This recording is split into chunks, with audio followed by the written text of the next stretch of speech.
Monsieur le Président, bonjour. Bonjour. Alors, Monsieur le Président, voilà 9 mois que vous êtes au pouvoir. Dans quel état avez-vous trouvé le pays, l'état, la situation économique et financière? Mais je dis souvent aux Guinéens que j'ai hérité d'un pays, mais pas d'un État, parce que j'ai hérité presque d'un État en faillite, où vous savez qu'en 2009, en 10 mois, le CNDD a sorti plus d'argent que la Guinée de 58 à la mort du président Conté. La Banque centrale était quasi en faillite. Donc, pour moi, il fallait d'abord, comme j'ai promis pour la Guinée, m'attacher aux réformes structurelles. Mais j'ai dit que je ferais comme Alexandre, c'est-à-dire je ne vais pas essayer de démettre le nœud gordien, je vais utiliser l'épée pour couper le nœud gordien. Et ce qui a fait dire aux gens que je prenais trop de risques en m'attaquant à la fois à trop de force. Mais j'étais obligé de le faire, sinon j'allais être pris dans la nasse et je n'aurais plus rien fait. Donc il fallait donc trancher dans le vif. Alors, vous avez parlé de réformer l'État en accédant au pouvoir, de le moderniser. Sur quel élément précis comptez-vous mettre l'accent? Sur 2 choses principales. La première chose, c'est la lutte contre la corruption, contre l'impunité. Et deuxièmement, les réformes structurelles. Par créer l'unité de caisse, parce que l'hémorragie, c'était à travers les comptes publics dans les différentes banques où les différents dirigeants, directeurs ou autres sortaient de l'argent comme ils voulaient. Nous avons réformé les rapports nous avons modifié les rapports entre la Banque centrale et le Trésor, c'est-à-dire il n'est plus question d'utiliser la planche à billets. Le Trésor ne remet de l'argent la Banque centrale ne remet de l'argent au Trésor en contrepartie des devises unies. Grâce à l'audit de la Cour des comptes, nous avons pu gérer tous les contrats passés en 2009-2010, qui étaient tous des contrats de gré à gré, pour étudier, parce que c'est des contrats en plus qui étaient surfacturés parfois jusqu'à 200%. Nous avons obligé tous les débiteurs de l'État à commencer à rembourser, et nous avons essayé de faire comprendre au peuple de Guinée que nous avons une année difficile à passer, parce que le Fonds monétaire nous a demandé de passer de moins 13% de déficit budgétaire en 2010 à moins 2%, ce que n'a même pas demandé à la Grèce. Mais comme nous tenons absolument à atteindre le plus rapidement possible le point d'achèvement du PPTE, nous sommes obligés d'accepter ces conditions draconiennes. Vous voyez, par exemple, j'ai pu obtenir 700 millions de dollars d'indemnité de Rio Tinto, mais la Banque mondiale, le Fonds monétaire m'oblige à ne pas dépenser parce qu'ils disent que ça va augmenter la masse monétaire et l'inflation. Donc je ne peux utiliser qu'une partie dans le domaine de l'énergie et mettre une partie dans un fonds d'investissement en demandant aux bailleurs de fonds aussi d'ajouter pour les investissements futurs. Alors que j'ai des hôpitaux, j'ai les écoles, etc. Mais j'ai l'argent, je ne peux pas l'utiliser pour faire face aux besoins de la population. Ouais. Oui, on va revenir sur le plan de relance, mais en attendant, parlons de la Nouvelle République, née en décembre dernier, qui a hérité, il faut le dire, d'une armée à problème. On parle d'effectifs pléthoriques, on parle de corruption dégradée, mais également de clivage ethnique, conflit de génération, impunité entre autres. Où en êtes-vous, Monsieur le Président, avec la réforme de l'armée? D'abord, nous avons réussi à délocaliser toutes les armes lourdes et les armes collectives. Vous voyez, avant, quand vous venez à Conakry, vous voyez des armes lourdes partout, vous voyez des militaires se promener partout avec des fusils. Nous avons réussi à mettre fin à cela. Aujourd'hui, vous ne voyez pas des militaires se promener, sauf évidemment, on a mis fin au barrage, etc. Parce que le barrage était l'occasion de raquettes. Bon, évidemment, après l'attentat du 19, nous sommes obligés pour pouvoir arrêter les différents complices de mettre les barrages à partir de 22h. Nous avons donc réussi à délocaliser l'arme lourde à l'intérieur du pays. Nous avons amené l'armée dans les casernes. Maintenant, c'est la police et la gendarmerie qui assurent la sécurité. Ensuite, nous allons commencer le recensement biométrique de l'armée au mois de septembre là, pour connaître véritablement l'effectif de l'armée d'air comme de la fonction publique. Nous avons décidé, sur proposition de l'armée elle-même, de mettre à la retraite 4200 militaires avec des mesures d'accompagnement, non seulement de 3 mois de salaire supplémentaire, mais avec l'accord d'une banque pour leur faire des prêts pour leur reconversion dans l'après, soit dans l'agriculture, soit dans les activités. Et aussi la réforme de l'armée engagée avec l'aide de la communauté internationale sous la direction de votre compatriote, le général Lamine Cissé, avance beaucoup. Nous avons même cet après-midi la réunion du comité de pilotage, puisque nous avons signé un accord avec la communauté internationale pour la réforme de l'armée, et c'est le général Lamine Cissé qui pilote cela. Oui, à côté, il y a le problème ethnique au sein de l'armée, au sein même de la société, de l'administration. Qu'en est-il exactement? Où est-ce que vous en êtes? Vous savez, il y a une campagne de diffamation sur cela. Vous êtes à Conakry, vous avez pu vous promener, vous devez avoir vous-même opportunité pour voir s'il y a une question ethnique ou pas. Si vous voulez, nous n'avons pas la chance, comme le Sénégal, où presque tout le monde parle Wolof, mais je pense que vous savez, les problèmes ethniques, comme les problèmes religieux, c'est toute la manipulation. Lorsque un homme politique n'a pas un programme qui peut convaincre, il utilise, c'est-à-dire, il n'utilise pas des arguments rationnels, il utilise des arguments irrationnels, soit la religion, soit l'ethnie. Donc c'est la manipulation. Il est vrai que dans l'histoire de la Guinée, nous avons connu beaucoup de problèmes. Il y a eu le Camboiro, il y a eu les événements de 85, les événements de 91, de 2006, 2007 et puis du 28 septembre. Donc nous avons connu beaucoup de preuves qui ont déchiré le tissu social, mais beaucoup en ont profité pour essayer de décider davantage le tissu social. C'est pourquoi il est extrêmement important que la Guinée se réconcilie.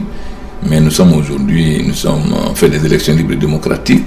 La Guinée a retrouvé sa pleine souveraineté et nous allons faire la réconciliation en fonction de notre histoire et de notre vision.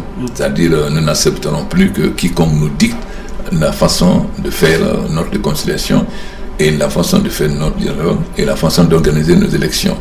C'est pourquoi nous finançons nous-mêmes nos élections, parce que lorsque vous recevez l'aide extérieure, il y a des contraintes.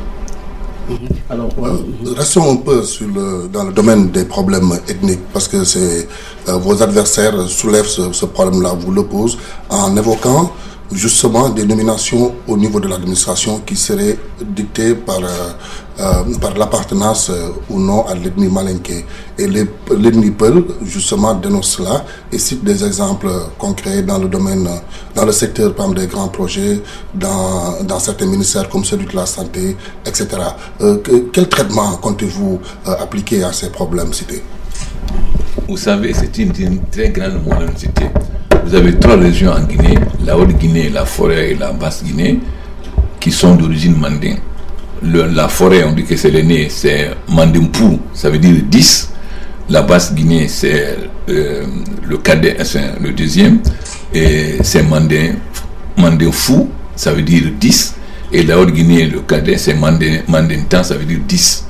Donc les 3 se distinguent par le chiffre 10. Mais ils ont les mêmes noms. Quand vous dites Traoré, aujourd'hui, quelqu'un qui est Traoré, s'il ne parle pas, vous ne pouvez pas savoir s'il est de la Haute-Guinée, de la Basse-Guinée ou de la Forêt. Quelqu'un qui est Fofana, quelqu'un qui est Touré, quelqu'un qui est Sinla, quelqu'un qui est Camara, vous ne pouvez pas savoir s'il est malinké ou bien s'il est de la Haute-Guinée, de la Basse-Guinée, de la Forêt. La malhonnêteté, c'est de dire, oui, vous voyez, il n'a nommé que des malinqués, c'est un Fofana, c'est un Traoré.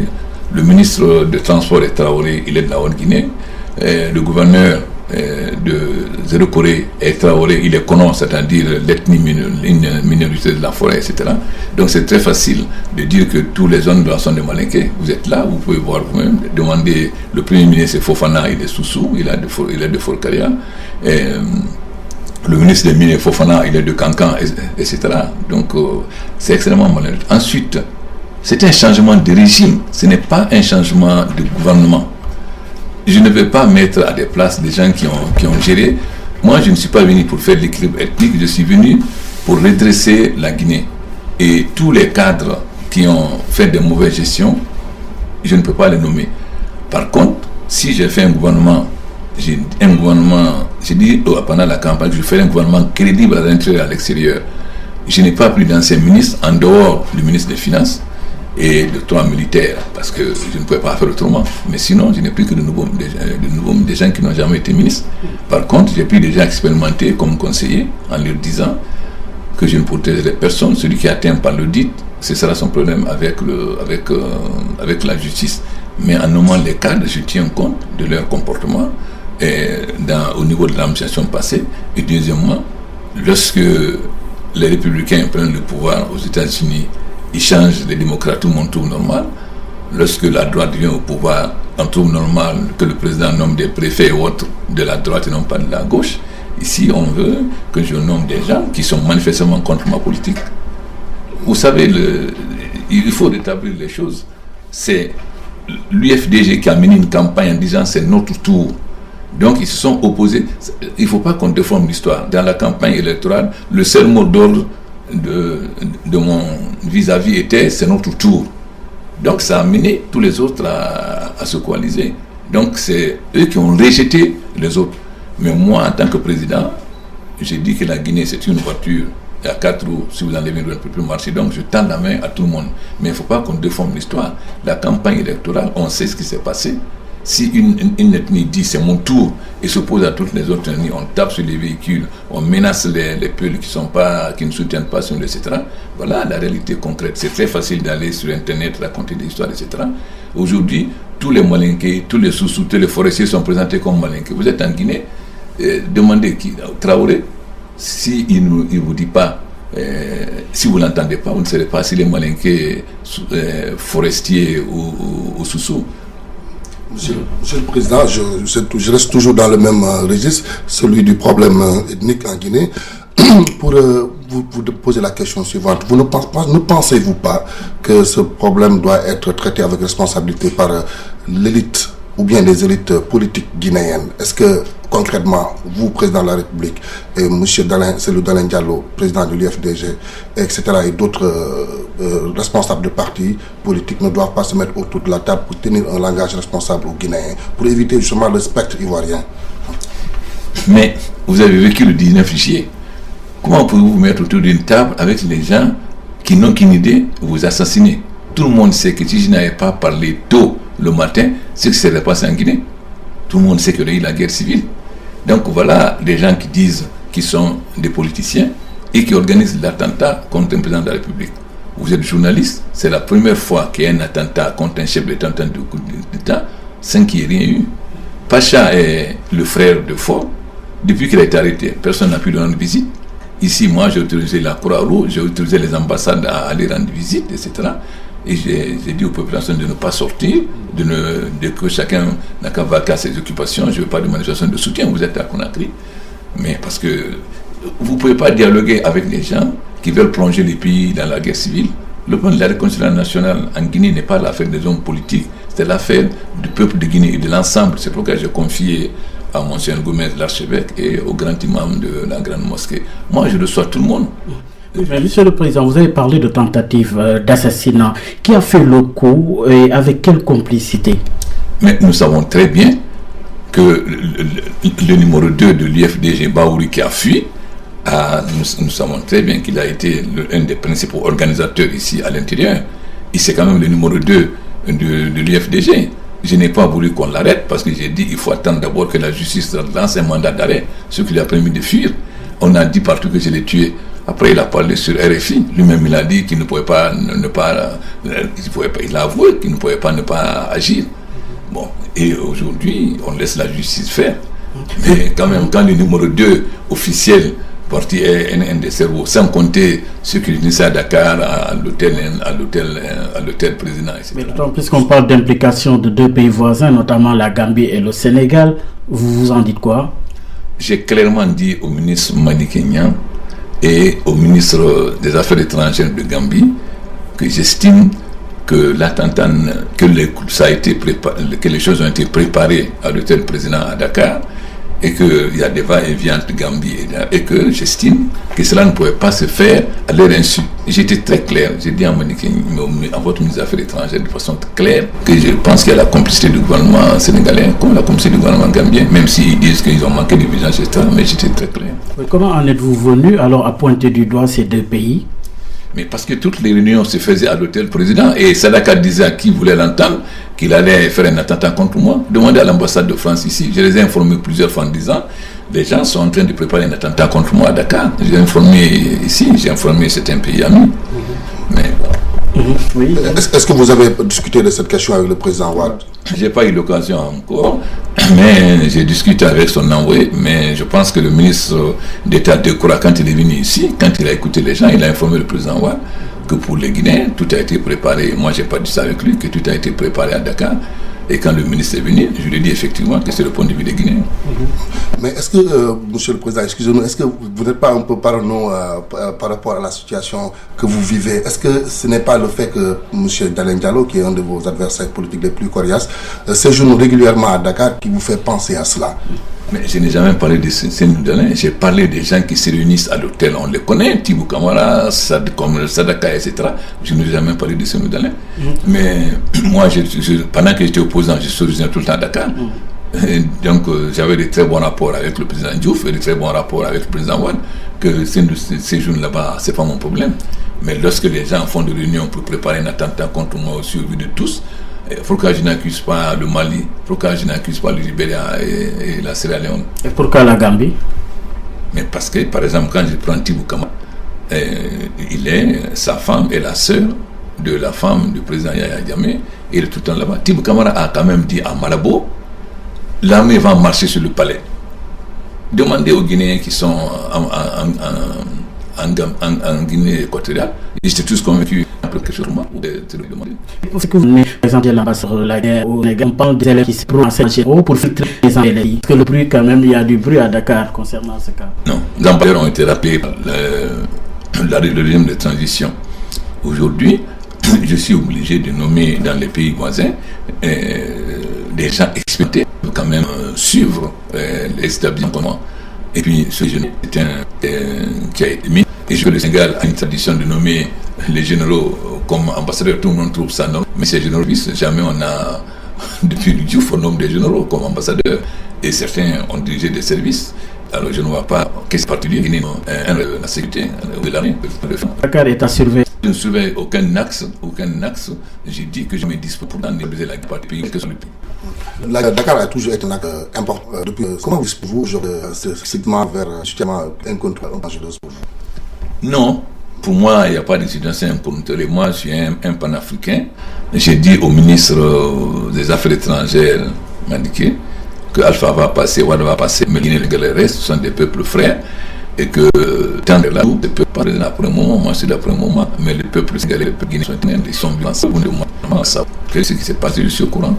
Selon vous, quelles seraient les motivations qui feraient clôturer contre votre économie? Motivations stratégiques, géopolitiques, qu'est-ce qui motive cela?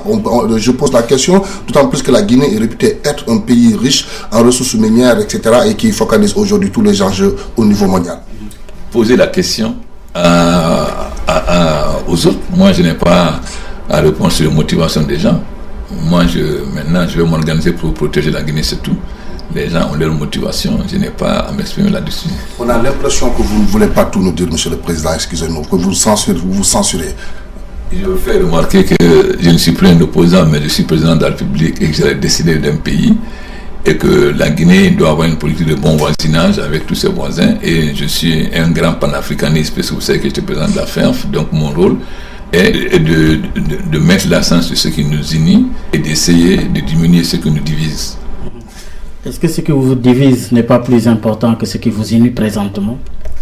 Je pense que ce qui nous unit, c'est nos peuples. Mais il y a combien de Guinéens et de Sénégalais qui parlent la même langue, qui sont de même appartenance ethnique, notre histoire, mais les présidents passent. Les peuples restent. Ce qui est plus important, c'est ce qui unit le peuple de Guinée, le peuple sénégalais ou le peuple gambien. Monsieur le Président, les élections législatives qui sont attendues, on parle devant la fin de l'année, où en sont les préparatifs et comment se déclinent les alliances politiques? Non, moi je ne m'occupe pas des élections, c'est le rôle de la CENI.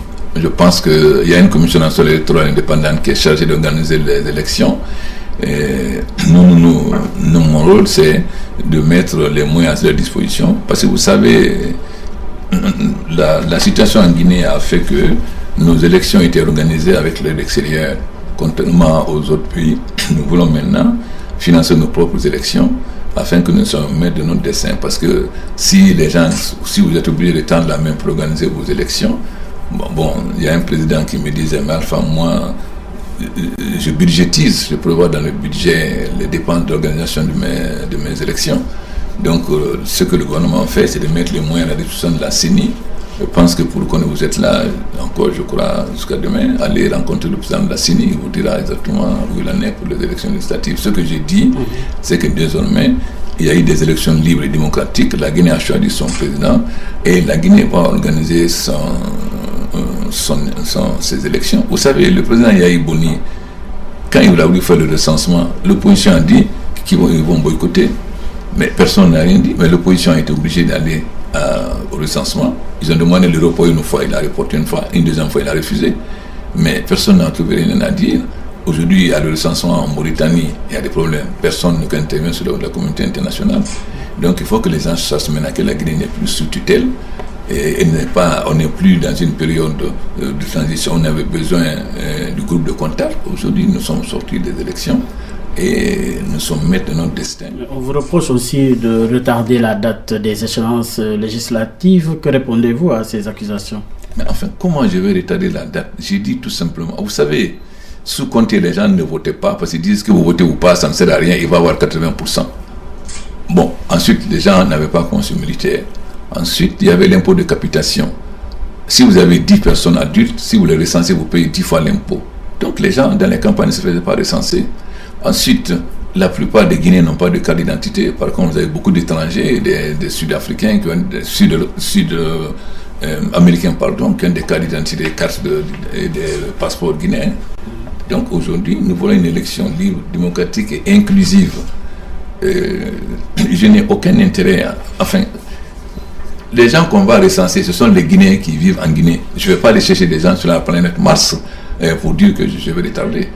Ceux qui disent ça, où sont les moyens de la Guinée? Je suis venu, j'ai trouvé un pays, on diminue, je suis passé de moins 13% de déficit budgétaire à moins 2%. Même la Grèce, on ne lui a pas demandé de diminuer de 11%. Et quel est le pays, depuis que je suis là, quel est le pays, le bailleur de fonds qui nous a aidés, si ce n'est pas 2 millions, 3 millions, etc. Nous sommes sous programme du Fonds monétaire international. La BID a voulu financer la réhabilitation de Tombeau 3 et Tombeau 5 pour l'électricité. Le Fonds monétaire s'est opposé en disant que ce n'est pas concessionnel. Donc moi, je suis obligé de trouver les moyens et avec l'aide du pays africain amis pour organiser les élections. Donc je ne vois pas. Et puis c'est pas moi qui organise les élections, c'est la CENI. Mais on organise les élections avec des moyens. Or aujourd'hui, nous ne voulons plus qu'on nous impose un opérateur parce qu'on nous donne de l'argent. Nous voulons être libres dans l'organisation de nos élections. Comment les gens nous disent mais on va organiser les élections comment en juin, avec quels moyens? Aujourd'hui, nous sommes obligés de nous battre pour trouver les moyens. Et nous nous sommes battus. Dieu merci, nous avons trouvé les moyens et nous avons l'appui de certains pays africains qui nous aident à aller de l'avant. Et le système, les élections, quand j'étais opposant. Et je vous ferai remarquer que je me suis toujours battu pour qu'on organise les élections législatives avant les présidentielles. Vous pouvez demander à tout le monde dans les forces vives. J'ai toujours dit, et c'est un des opposants actuels qui disait non, il faut que le président ait une majorité. Donc, on va publiquement, il faut d'abord qu'on organise les élections présidentielles. Alors que moi, je me suis battu pour nous organiser d'abord les législatives avant les présidentielles. Oui, mais Monsieur le Président, le fait d'avoir la majorité, c'est une préoccupation, la vôtre quand même, il faut le dire. Non, je vous dis simplement qu'avant les élections, moi je disais organisons les législatives avant. Je ne me suis pas préoccupé de savoir si le président a la majorité ou pas. Et c'est ceux qui sont dans l'opposition aujourd'hui qui disaient on organise d'abord les élections présidentielles. Ils ont dit publiquement parce qu'on ne veut pas que le président n'ait pas de majorité. Et mieux, moi j'étais minoritaire au niveau de la CENI. La CENI était contre moi. Mais lorsque Boy Bari est venu avec des preuves pour mettre la CENI à terre, je me suis opposé. Tout le monde a demandé mon comportement responsable. À 100 partis. Si on met temps, on va faire une nouvelle séance. Mais quand c'est une question, vous pouvez aujourd'hui avoir la majorité à la prochaine législative. Vous y travaillez comment? Moi, je fais confiance au peuple de Guinée. Et je sais que le peuple de Guinée est un peuple responsable. Le Guinée sait que je fais ce que je dis. Demandez aujourd'hui. Regardez, je suis venu. Sérieuse difficulté, la vie est chère. Mais il n'y a pas une seule grève depuis que je suis arrivé. Parce que tout le monde comprend, je travaille avec tout le monde, on comprend quelle est la situation. Une période de grâce continue avec les syndicats quand même, qui vous s'étonnent. C'est pas une période de grâce, c'est qu'ils savent dans quelle situation nous sommes. Mais ce qui s'agit aujourd'hui, c'est eux qui ont mis le pays à terre. Mais le pays, ici venu par l'opération de Saint-Prix, c'est ce pays, comme Premier ministre et autres, qui ont payé à éluer. Vous êtes ici venu me voir pour dire il faut priver les audits. Même si vous ne voulez pas poursuivre les gens, il faut priver les audits. Parce que si je veux poursuivre les gens, vous allez être les premiers à avoir. Ils s'attaquent à un opposant, vous n'allez pas. Électoral, oubliez cette liste pour qu'on sache qui a fait quoi et comment comptez-vous y arriver. Le problème n'est pas de publier la liste. Si demain je commence à poursuivre les anciens premiers pour leur gestion, vous allez être les premiers à crier à Dakar. Voilà, il est en train de poursuivre ses opposants, il est en train de faire des règlements de compte. Vous voyez. Mais je vais publier les audits pour que le peuple sache qui a fait quoi. Quand Mais j'ai demandé à la commission d'audit de publier et j'ai dit à la société qu'on va mettre à leur disposition. D'ici, je pense que ça maintenant, ça relève de la commission d'audit, je leur ai dit de prendre tous les audits, mais de les compléter, de ce qu'il a fait. Mais en sur l'action de cette liste, c'est qui a été le comité militaire, c'est pas moi qui ai de la commission. Le nouveau comité que j'ai mis en place reprend cette liste-là pour la publier, mais c'est pas elle qui a fait l'audit. L'audit a été fait avant moi. Oui, mais et puis l'audit des marchés publics quand même a permis de mettre en lumière des contrats surréalistes, en croire le secrétaire général de la présidence. Qu'est-ce que vous avez bien découvert et qui sont les responsables? Est-ce qu'ils seront jugés et sous quel délai? Je vais vous donner le rapport de la Cour des comptes. Ce qui est important pour moi, c'est que tous ces contrats qui ont été passés de gré à gré, la Banque mondiale a financé l'audit de la Cour des comptes de France, qui a fait l'audit et qui nous a proposé de geler tous les contrats. Nous avons gelé tous les contrats. Maintenant, nous allons négocier les contrats qui sont utiles pour le pays, mais en les ramenant au niveau du prix réel. Nous faisons, par exemple, nous faisons le contrôle technique par les ingénieurs. Là, revient, réévalue le marché et dit le prix exact. Et on propose à l'entrepreneur de ce qu'il a acheté par rapport à ce qu'il a fait par notre entrepreneur. Maintenant, il relève de prix pour les gens. Mais pour le moment, nous attendons chaque ce soit revu et en fonction de ça, maintenant, nous verrons. De toute façon, il y a des contrats que nous avons refusé de payer. Pour le moment, nous ne payons. Il s'agit de quel contrat? Il y en a trop. Je vais vous donner la... Citez-nous quelques exemples. Par exemple, les contrats de construction de certains immeubles, comme les camps militaires, par exemple. L'ambassade des États-Unis est venue de Kankan. Il m'a dit, M. Condé, le camp de Kankan, c'est tu as obligé de tout casser, de recommencer à zéro. Ça dit pourtant, les entreprises ont été payées pour faire ce camp. Et on est obligé de tout casser aujourd'hui pour reprendre à zéro. Je vais vous donner la liste des contrats et l'audit du coup. Vous aurez l'occasion d'apprécier vous-même. Monsieur le Président, plus d'argent, vous l'avez dit, est sorti de transition de compte. Mais vous il faut avoir chiffre. Je constate tout simplement qu'en un an, on a sorti plus d'argent qu'en 50 ans. Et j'ai hérité de cela. Oui. Je pense que c'est la gravité justement de cette situation dégradée qui vous installe de fait dans une situation de fragilité. Mais vous savez, avant d'être président, je connaissais déjà cette situation. Mais j'assume ça. Je ne suis pas dans le frère. Parce que j'ai dit la vérité au peuple. J'ai dit au peuple, nous allons souffrir. Sans souffrir par le moment. On accepte d'avoir faim aujourd'hui pour avoir le bonheur demain. J'ai dit au peuple, 1958, nous avons eu l'indépendance et la liberté, mais dans la pauvreté. 2010, nous allons avoir la prospérité avec la liberté dans les 5 ans à venir. Alors, quelles sont vos priorités aujourd'hui? Mes priorités, vous savez, tout le monde parle de la Guinée comme scandale géologique. Pour moi, la Guinée est d'abord un scandale agricole. Si vous promenez en Guinée, vous allez être ahuri de choses. Partout, la Guinée, c'est un peu comme la Casamance, mais c'est toute la Guinée presque comme la Casamance. Donc, ma priorité aujourd'hui, c'est l'autosuffisance alimentaire, c'est-à-dire que la Guinée n'importe plus de riz et de denrées alimentaires, mais au contraire que nous devenons exportateurs. La deuxième chose, c'est la santé et l'éducation, mais qui ne peut pas aller sans l'énergie. Donc, c'est doter la Guinée d'une grande capacité énergétique. C'est pourquoi, tout de suite, j'ai mis 110 millions de dollars pour commencer le barrage de Kaleta. J'ai préféré que la Guinée finance ce barrage pour que ça commence rapidement et non pas d'attendre le financement dans le cadre d'un VG, parce que nous avons besoin tout de suite. En même temps, nous avons commencé l'étude de 3 mini-barrages, un au Fouta, un en Haute-Guinée, un en forêt, que nous allons financer nous-mêmes, parce qu'il ne s'agit pas seulement de donner la clé aux industries, il s'agit de donner le courant à toute la Guinée. Donc ces 3 mini-barrages vont permettre de donner le courant de ces régions. Voilà. Ensuite, c'est les infrastructures. Nous avons aujourd'hui 3 corridors que nous allons faire. Nous allons travailler en fait et ce que nous avons port en eau profonde.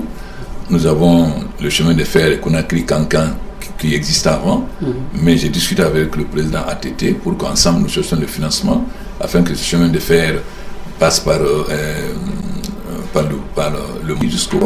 jusqu'à Boudiasso. Après mon élection, avant même la proclamation des résultats par la Cour suprême, le président Blaise Compaoré a dit à Bobo Dioulasso, maintenant qu'Alpha est président, la Guinée va servir de port au Burkina. Bon, ensuite, nous avons... vous savez, Conakry, comme vous voyez, c'est pas une ville. Donc nous avons comme projet de réhabiliter la mangrove. Il y a une société belge qui est là, Jeune de Lune, qui veut réhabiliter la mangrove afin que nous puissions construire, parce que Conakry c'est une ville, c'est petit, mais en récupérant ces terrains, nous allons construire. Vous savez, il n'y a même pas ce qu'il y a au Sénégal, SICAP ou HLM. Ici, il n'y en a pas. Il y avait la SIC pendant la période coloniale, mais il n'y en a plus. Donc, nous allons construire là-bas les maisons sociales et ensuite, avec le nouveau schéma directeur, refaire entièrement Conakry. Regardez les maisons pendant la période coloniale. Donc, nous allons reconstruire Conakry, mais d'abord, il faut trouver les terrains. En y impliquant le patronat quand même local. Mais bien sûr, moi, mon objectif, c'est de créer une classe moyenne d'hommes d'affaires. Mon slogan, produire ce que nous consommons et consommer ce que nous produisons. Et que notre objectif, c'est de transformer le secteur productif en petite et moyenne entreprise. La preuve, j'installe aujourd'hui la présidente du conseil du microcrédit et le directeur général du microcrédit pour permettre aux femmes d'améliorer la capacité de production. Et nous avons aussi un fonds pour la jeunesse, pour l'insertion de la jeunesse. Nous avons un service civique sous la direction de l'administration de la France pour former les jeunes qui n'ont aucun métier, afin que, mais en collaboration avec les différents ministères, que leurs fonctions ne soient pas des chômeurs. Nous avons mis en place, comprenant les syndicats de partout du mouvement, pour définir la retraite, le SMIC et la sécurité sociale. Parce que la fonction publique guinéenne a vieilli, mais les gens ont peur d'aller à la retraite à cause de la faiblesse de la pension. Donc, comme les syndicats sont concernés, le patronat et les syndicalistes sont actuellement, ils étaient à Dakar, ils sont à Accra, ils ont été dans les pays voisins pour voir comment ça se passe là-bas et venir nous faire des propositions concrètes. Oui, on sait qu'aussi à l'international, des pays comme la Chine, l'Inde, le Brésil, pour ne citer que cela, ces pays-là peuvent-ils apporter un partenariat plus avantageux que l'Occident? Moi, je pense qu'aujourd'hui, la coopération sud-sud est née. Et je pense que vous savez, aujourd'hui, l'argent se trouve dans des pays. Et ces pays ont connu la domination coloniale, ou bien en tout cas l'occupation. Donc ils connaissent mieux le problème. Et nous comptons, tout en continuant à collaborer avec l'Occident, nous comptons renforcer nos relations avec le Brésil, la Chine, l'Inde, etc. Mais en même temps avec les pays africains. Et les relations que je tiens évidemment avec les Antos, des plus de 20 personnes de l'engagement et de mon investissement, etc. Donc, nous comptons renforcer les pays africains, mais aussi la relation sud-sud. Mais nous n'acceptons pas le troc, c'est-à-dire nous n'acceptons pas un financement contre une licence. Nous avons dit, vous voulez nous financer, on voulait un permis. Lorsque nous avons fini de rédiger le code, lorsque le code minier va être adopté, on fait des appels, souvent on donnera des permis, on ne finance pas. Oui, M. Guiné, vous l'avez rappelé tout à l'heure, que c'est géologique, grâce quand même à ce potentiel important, riche et défié, c'est la ruée vers l'Eldorado guinéen à la clé des multinationales. Pour soucier, ce qu'il faut le dire, des intérêts. Quelle action concrète comptez-vous entreprendre pour que les richesses de la Guinée profitent au Guinée d'abord? Mais c'est le nouveau code minier, et j'espère que le code minier sera adopté de faire la comparaison entre l'ancien minier et le nouveau évolué. Maintenant, c'est une nouvelle Guinée. Qu'est-ce qui va changer concrètement? Concrètement, premièrement, nous exigeons que toute société donne à l'État 15% d'actions gratuites, 15%. Deuxièmement, que nous ayons la possibilité de prendre des actions jusqu'à 20%, donc avoir 35%. Nous avons une société qui portait les actions de l'État. Ça, c'est le premier changement. Le deuxième, le nombre de permis est limité au maximum 5 selon les superficies.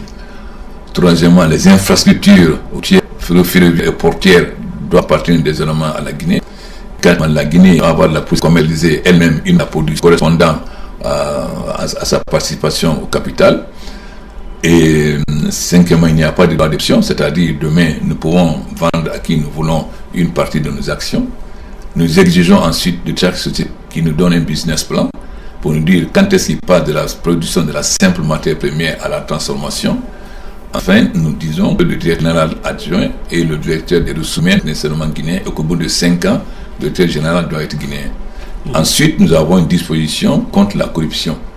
Et toute société, quand on prouvera qu'il a donné des pots de vin, ou on lui met une forte amende, ou on lui retire la licence. Voilà les points essentiels. De vous, vous comptez écarter votre famille, votre fils. On parle beaucoup de votre fils déjà. Comment? Le jour où ma femme trompera pour me rentrer, il serait ce jour-là. Bon, oui, moi mon fils est un intellectuel. Mon frère a joué un très grand rôle dans la lutte. Mon frère a été le premier à être arrêté, emprisonné avant moi. Bon, j'utilise les compétences, mais personne de ma famille ne fera des affaires. Et tous les hommes d'affaires savent aujourd'hui que personne ne fout pour proposer de l'argent. Demandez aux hommes d'affaires s'ils osent maintenant proposer de l'argent à un ministre ou autre. Je ne me suis pas battu pendant 50 ans pour venir faire autre chose. N'empêche la durée dans l'opposition, on vous reproche souvent d'être atteint du même syndrome que le président Wade au Sénégal, d'avoir trop longtemps duré dans l'opposition pour vraiment être chef d'État. N'avez-vous pas l'impression que vous êtes célèbre au Sénégal un président qui est encore dans l'opposition? Moi, je suis fidèle à mes convictions. J'ai les mêmes convictions depuis l'âge de 20 ans, quand j'étais simple militant de la fin avant d'être président. Mais j'ai les pieds sous terre. Je sais que lorsque je dirige un État, vous savez, pour fermer le gouvernement, j'ai avalé de couleuvres.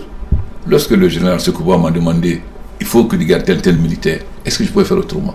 J'ai accepté, je ne pouvais pas faire autrement, étant donné les rapports de force.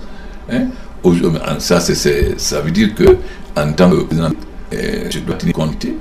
Je suis d'abord un pragmatique.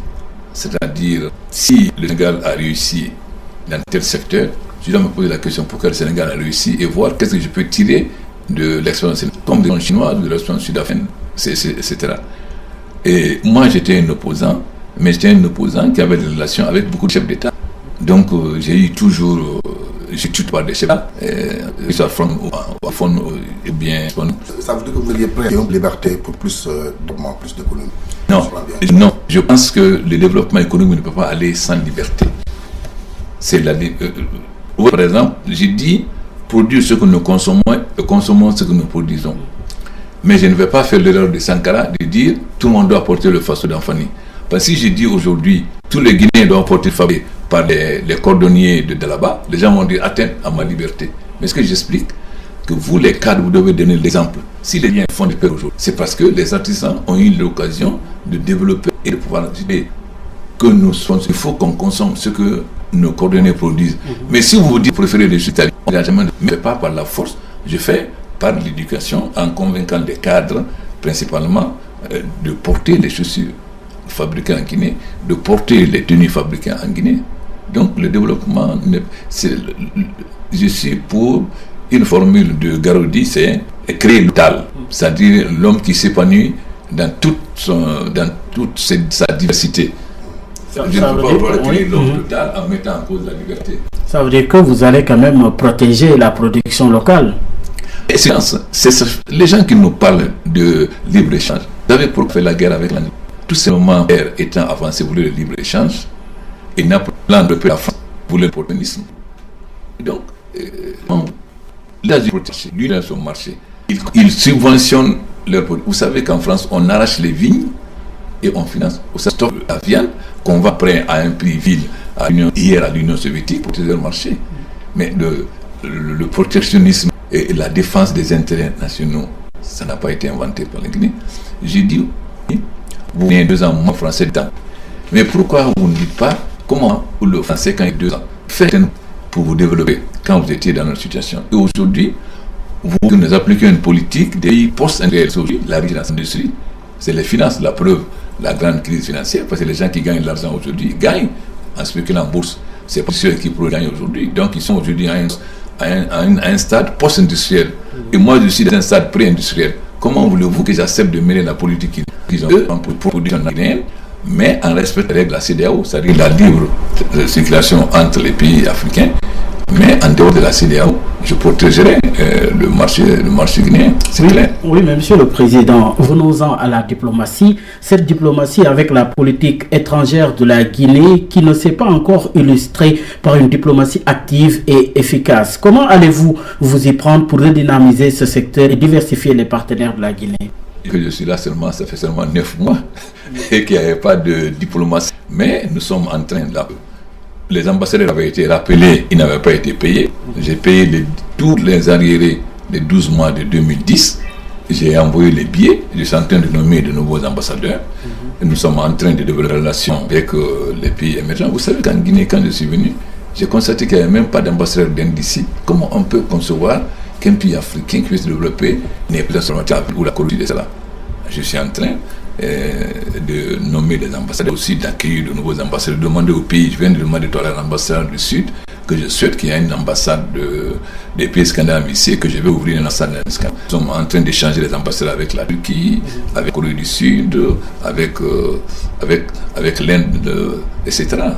Bon, donc, nous sommes en train d'avoir une véritable diplomatie. Même j'ai fait des voyages dans les pays africains et aussi j'ai été dans les Européens, j'ai été en Guinée, j'ai été en Angola, j'ai été en Libye, j'ai été au Sénégal, j'ai été au Mali, j'ai été au Burkina, j'ai été au Nigeria. Donc j'ai dit que la Guinée is back, ça veut dire sous la première république la Guinée avait une diplomatie. Sékou Touré était de tous les pays africains celui qui avait de meilleures relations avec les pays arabes. Il ne faut pas oublier que aujourd'hui, nous avons perdu tout cela. Nous sommes en train de séparation de ces pays. Et l'ouverture des pays arabes? Mais nous avons demandé, en train de mener des démarches pour faire une visite d'État et en Arabie Saoudite, et dans les Émirats et au Qatar.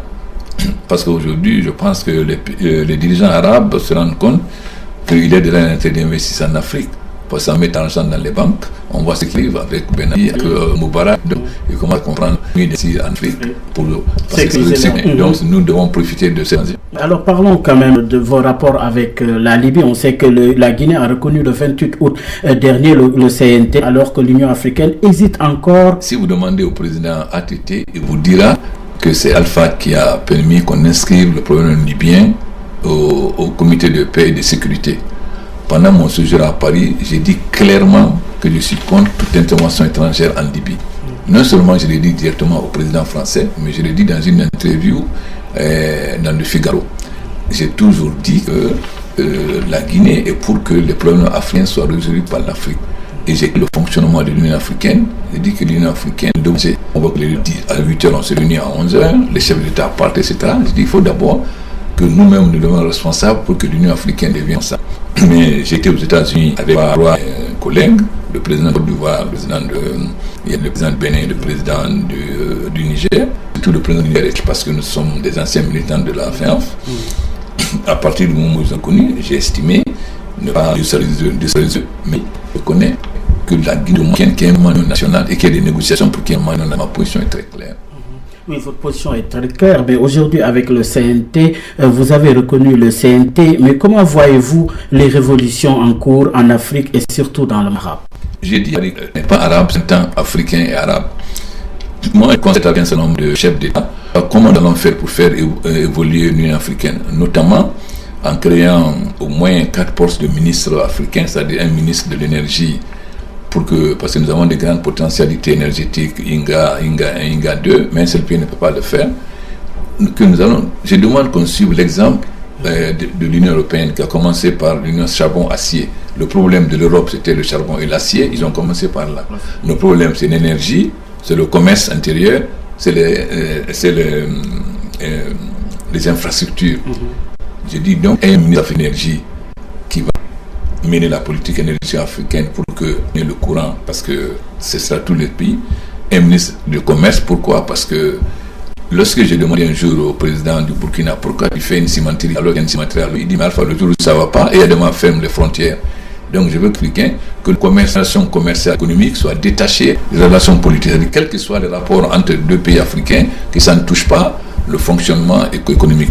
Troisièmement, les infrastructures. Et parfois, on est obligé d'aller à Paris, alors que nous avons développé non seulement les voies aériennes, mais les routes, etc., et la navigation. Enfin, quatrièmement, un ministre des Affaires étrangères pour que l'Afrique parle de voix. Et avec certains chefs d'État, nous nous sommes concertés pour arriver à ça progressivement. Alors, le président Abdoulaye Wade, monsieur le président, s'est prononcé en faveur d'un éventuel jugement du président Kadhafi par la Cour pénale internationale. Est-ce que vous partagez ce point de vue? Premièrement, moi j'estime que les problèmes africains regardent les Africains et c'est au niveau de l'Union africaine qu'on doit résoudre ces problèmes. Dans ce cas de l'Union africaine, moi je me prononce, je ne ménage qu'à l'Union africaine. Et je dis aussi que si je suis contre l'impunité, je suis contre aussi que les seuls gens qu'on critique pour leur gestion, ce soit les Africains. Et d'autres qui ont fait pire sur d'autres continents. Pour reconnaître la Cour pénale internationale n'a décidé, en dehors des pays baltiques, c'est-à-dire la Yougoslavie, je n'ai pas vu encore la Cour pénale internationale vouloir juger un dirigeant occidental ou arabe ou sud-africain. Donc si je suis contre l'impunité, je ne suis pas contre qu'on montre l'Afrique du doigt comme si c'est seulement en Afrique qui bien. Bon, nous sommes en dessous de ce qui se passe en Syrie. Et en Syrie, c'est des populations aux mains nues qui sont massacrées. Mais est-ce qu'on a demandé à poursuivre les Syriens devant la Cour pénale internationale?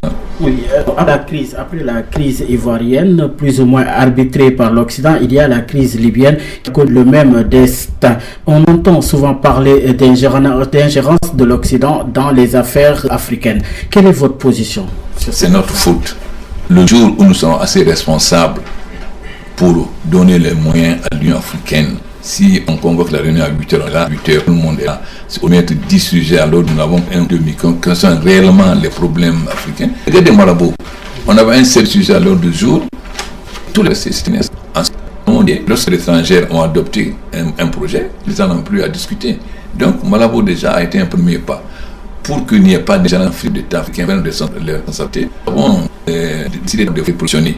Nous avons donné, c'est notre président de la transition qui a été nommé à la tête de cette armée. Il faut que les Africains pensent. Sinon, il faut nous prendre notre responsabilité. C'est-à-dire que nous privilégions les rapports entre les pays africains, surtout que nous soyons capables de discipline et d'accepter de forcer nos relations économiques et de ne plus accepter qu'un chef d'État soit manipulé par telle puissance, mais qu'on aille, et lorsque l'Union africaine prenne position, que tout le monde reste sur cette position. Nous nous empêchons d'être si nous ne donnons pas la capacité d'agir à l'Union africaine. Oui, on parle également de la monnaie. Aujourd'hui, est-ce que vous allez quand même conserver ou bien coopérer un changement? Un grand problème qui se pose ailleurs, qui se pose en c'est de résoudre que la monnaie en rap. On verra après, mais en off, est-ce que vous allez coopérer? On verra après. Je ne fais jamais d'offre avec un journaliste. C'est une... Pour moi, le problème, ça va de sortir, donc, parce que le PPT va permettre l'annulation de 2 milliards 400 millions de dollars sur une dette de 3 milliards 100 millions. Et ensuite, pouvoir résoudre les problèmes électriques et le problème des conditions de vie des patients. J'ai presque envie de lui poser une question pour boucler. Comment le président Condé passe ses journées? Il paraît qu'il ne se repose pas, il paraît qu'il ne dort pas le soir, c'est un insomniaque qui se réveille à 4h du matin. Est-ce que ça c'est la légende populaire qui le raconte ou c'est la réalité? Mais lorsque vous connaissez la profondeur du mal guinéen, vous ne pouvez pas penser à vous reposer, ça ne peut pas ne pas vous donner d'un seul. Aujourd'hui, mon ministre du GS se bat et le programme du Fonds monétaire international. Comment le faire? J'ai 700 millions de dollars, je ne peux pas les dépenser. Pourtant, j'ai besoin de réaliser. Est-ce que je dormir? Il faut que je réfléchisse pour ça. Qu'est-ce qu'on va faire? Le ministre me voit. Ils vont aller au Fonds monétaire. Qu'est-ce qu'on va faire? Comment on va faire? De l'autre côté, il y a le besoin de population. On a des produits de choses, de denrées alimentaires, etc. D'un côté, il y a les besoins urgents de la population et l'impatience de la population. De l'autre côté, j'ai le Fonds monétaire qui me dit macroéconomie. Vous allez, en mettant de l'argent, vous allez augmenter la masse monétaire, l'inflation, etc. Comment vous puissiez dormir avec ça? Je pose la question comme ça parce qu'il semble, côté personnel, que vous soyez un peu difficile, que vous vous énerviez souvent. Ce n'est pas ce vivre justement qui fait de vous un homme nerveux, tendu, souvent stressé. Je pense qu'en tant que journaliste, vous devez m'observer. Mais pas écouter ce que vous m'observez et vous-même, comme si je suis nerveux, si ou cela. Il vaut mieux faire votre province qui est de ce qu'on dit. Mais tout après gérer vous-même, ça va être difficile. En fait, on peut tout gérer. Il y a une chose.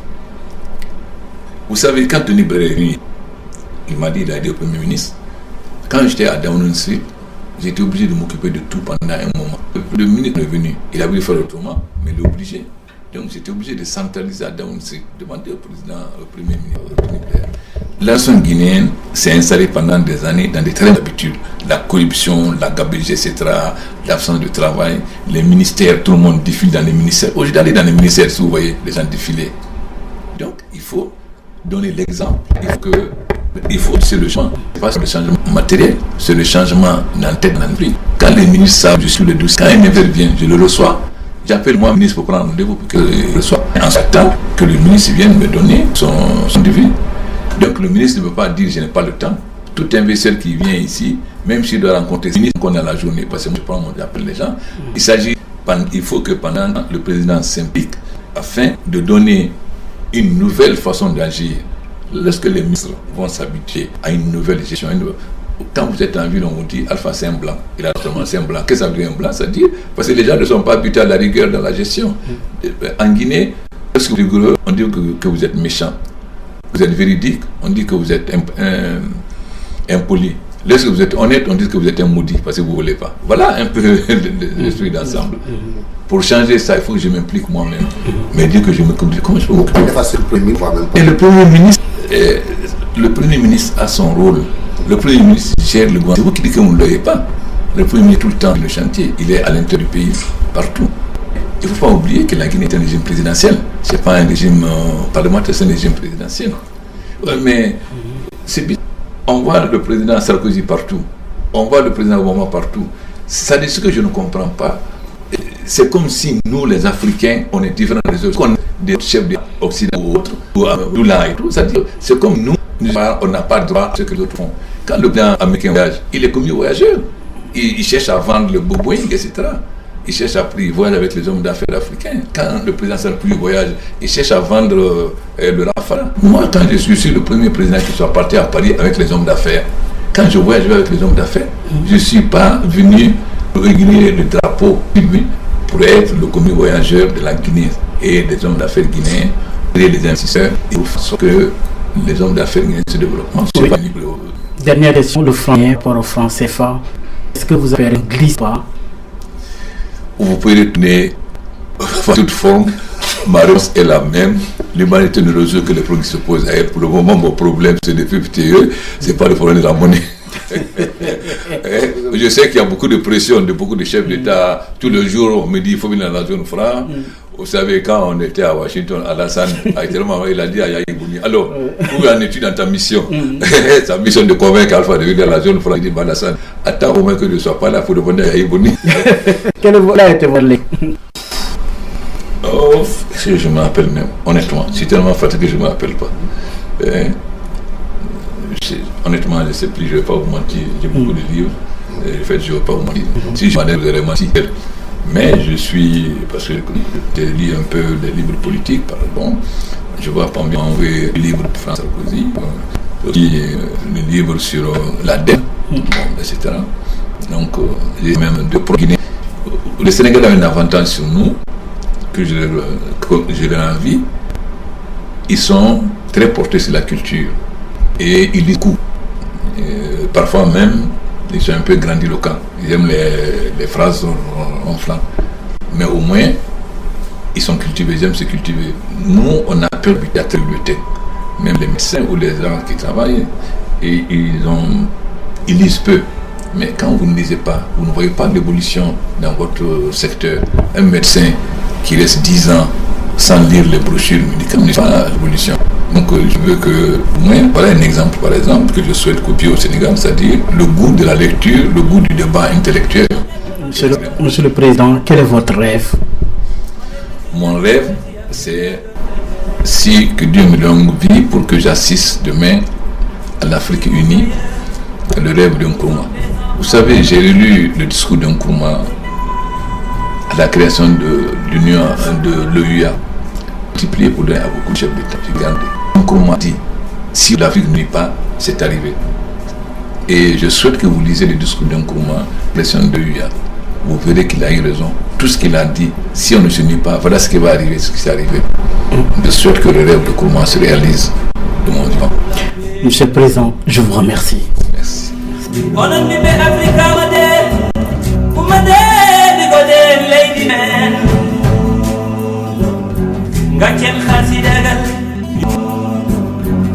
Yo ado jam to Burundi, yo ado jam to Casamance, lawul mi jona he.